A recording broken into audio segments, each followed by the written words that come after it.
We're going to start with lines. That's the first slide on your PowerPoint.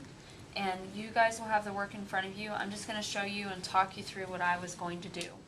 So the first thing that's going to be asked on your final from CSM is how to determine the length of a line segment and the midpoint of a line segment whose coordinates or points are given to you. So you're going to go to your formula sheet. You're going to find your distance formula. That'll give you the length. So the distance formula is the square root of your two x values subtracted, and then you square it, plus your two y values subtracted, and then you square those. Okay? And sorry, I'm getting sloppy already.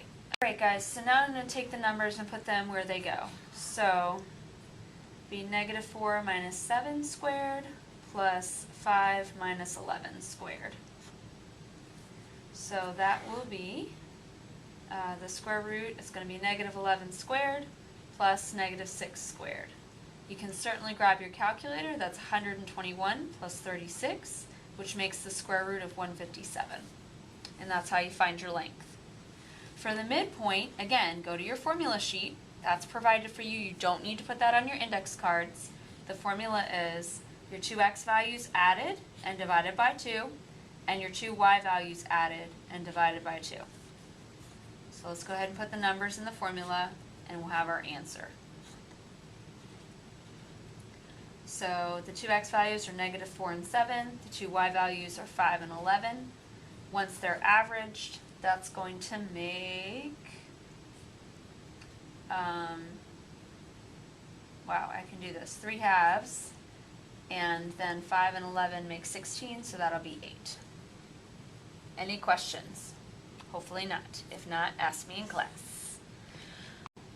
Alright guys, so that just shows you how to complete number 1 on your practice final, so you can look at your work as well as my work and make sure that everything is working out okay. So for number 2 on your practice final, it asks you to determine the equation of a line.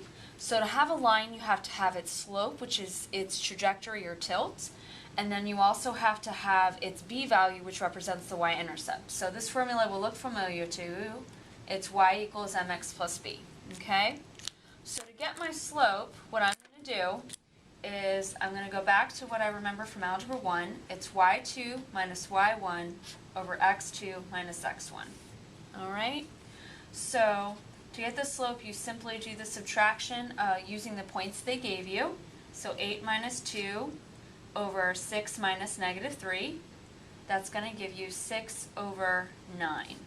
That is reducible because 6 and 9 have stuff in common. That makes 2/3. So from there, I'm going to go back to my formula, y equals mx plus b, put the 2/3 in the problem, and then solve for b. So I have to choose one of the points, either the negative 3, 2 or the 6, 8. It doesn't matter. So I'm going to go ahead and go with the 6 and the 8, avoid the negatives. So I'll have 8 equals 2/3 times 6 plus b. Nice thing about 2/3 and 6 is they will cancel with each other. You can use your calculator if you want to.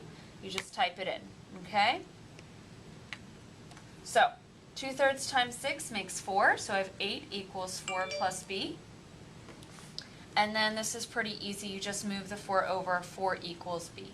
So my final answer, and I'll write it up here since I'm out of space, will be y equals 2/3 x plus 4. And I hope that that helped you get through that problem. All right.